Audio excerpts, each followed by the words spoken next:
دوستوں کہتے ہیں کہ شوق کا کوئی مول نہیں ہوتا، یعنی دنیا میں اگر آپ کسی چیز کی خواہش رکھتے ہیں یا آپ کا کوئی مقصد ہے کہ آپ نے جس کو اچیو کرنا ہوتا ہے تو آپ اس کے لیے کسی بھی حد تک جا سکتے ہیں۔ کیا آپ دنیا میں کسی ایسے شخص کو جانتے ہیں کہ جو اتنا انوکھا شوق رکھتا ہو کہ دنیا میں اسے کتا بننے کی خواہش ہو اور اسی خواہش کے بدلے اس نے لاکھوں روپے بھی لگا دیے ہوں؟ اور اس کے علاوہ ہم آپ کو آج ایک ایسے شخص سے بھی ملائیں گے جو بھکاری تھا اور 300-400 روپے کی دیہڑی لگاتا تھا، لیکن پھر اس نے اپنی بیوی کی خواہش پورا کرنے کے لیے ایک موٹر سائیکل خرید لی جس کی قیمت اس کی پہنچ سے بہت زیادہ تھی۔ یہ تمام تر تفصیلات میں آپ دوستوں کو اس ویڈیو میں مکمل طور پر فراہم کروں گا۔ آپ سے گزارش ہے کہ ویڈیو کو مکمل دیکھیں اور آگے بڑھنے سے پہلے اگر آپ دوست چینل پر نئے ہیں تو چینل کو سبسکرائب لازمی کر لیں تاکہ آنے والی ہر نئی ویڈیو کا نوٹیفیکیشن آپ کو سب سے پہلے مل سکے۔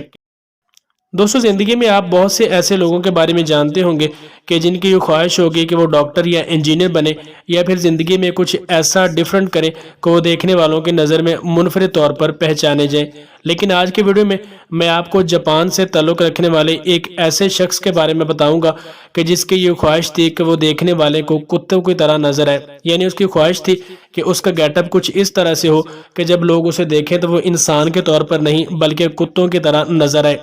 سننے میں تو یہ خواہش بہت عجیب سی لگ رہی ہوگی، لیکن کیا کیا جا سکتا ہے کہ جب انسان کی سوچ کتوں والی ہو جائے تو پھر اسے کتا بننے سے اور کتا دکھنے میں کوئی بھی نہیں روک سکتا۔ چنانچہ جب اس کے ذہن میں یہ سوچ آئی تو اس نے فلموں اور اشتہارات کے لیے ملبوسات تیار کرنے والی ایک کمپنی سے رابطہ کیا اور ان کو بتایا کہ اس کے لیے کچھ اس طرح کا لباس تیار کیا جائے کہ جسے پہن کر اس کا گیٹ اپ بالکل کتے کی طرح نظر آئے اور جو لوگ بھی اسے دیکھیں انہیں لگے کہ یہ کتا ہے بلکہ انسان نہیں ہے۔ کمپنی نے جب اس کی خواہش سنی تو اس کی خواہش کو پایا تکمیل پر پہنچانے کے لیے اس کے لیے لباس کی تیاری شروع کر دی۔ بتایا یہ گیا ہے کہ اس کے لیے 1 ماہ کا وقت لگا اور جب لباس تیار ہوا تو اس پر جو خرچہ آیا تھا وہ 31 لاکھ روپے تھا، لیکن جب اس لباس کو پہنا گیا تو وہ واقعی کتوں کی طرح اس کا گیٹ اپ نظر آنے لگا۔ اس کا اٹھنا بیٹھنا اور چلنا پھرنا ایک انسان کی طرح نہیں بلکہ بالکل کتے کی طرح تھا۔ بے شک اس کے 31 لاکھ روپے خرچ ہوئے اور 1 ماہ کا وقت بھی لگا، لیکن اس کی دیرینہ خواہش اس کمپنی نے پوری کر دی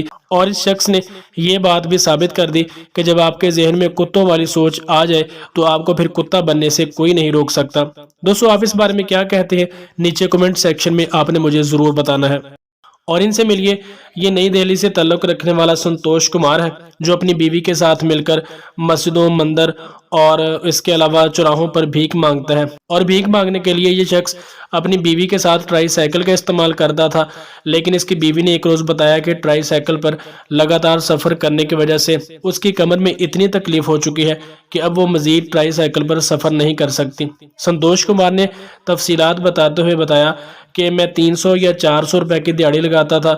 اور اس کے علاوہ مجھے موٹر سائیکل خریدنے کے لیے 90,000 روپے درکار تھے، جو میرے لیے مشکل تو تھے ہی، اور میری ساری زندگی کی جمع پونجی تھی جو میں نے اپنی بیوی کی خواہش کو پورا اور اس کے مسئلے کے حل کے لیے لگائی، اور 90,000 روپے لگا کر میں نے موٹر سائیکل خرید لی۔ لیکن اس نے کہا کہ اس کے بعد ہمارے بہت سے مسائل حل ہو چکے ہیں، اور ایک تو میری بیوی کی خواہش پوری ہو گئی، اس کے جو کمر کا مسئلہ تھا وہ حل ہو گیا، اور اس سے بڑھ کر یہ کہ ہم بھیک مانگنے کے لیے دوسری شہر بھی جا سکتے ہیں جو کہ ٹرائی سائیکل پر بہت ہی ناممکن تھا۔ تو اس طرح اس نے اپنی بیوی کی خواہش کو بھی پورا کیا، اور بھیک مانگنے کے لیے اس کو جو دور دراز علاقوں میں جانا پڑتا تھا ٹرائی سائیکل کے ہوتے ہوئے وہ اتنا سفر تو نہیں کر سکتے تھے، لیکن بیوی کی خواہش کے ساتھ ساتھ ہی اس نے موٹر سائیکل پر دور دراز جا کر مانگنا شروع کیا، اور ظاہر سی بات ہے کہ اس سے ان کی کمائی میں بھی اضافہ ہوگا اور اس کی بیوی بھی بہت حد تک خوش ہو گئی ہوگی۔ دوستو آج کی ویڈیو آپ کو کیسی لگی ہے نیچے کمنٹ سیکشن میں آپ نے مجھے ضرور بتانا ہے۔ اس کے علاوہ چینل پر نہیں تو سبسکرائب لازمی کریں۔ ملتے ہیں کسی نیکسٹ ویڈیو میں، تب تک کے لیے اللہ نگہبان۔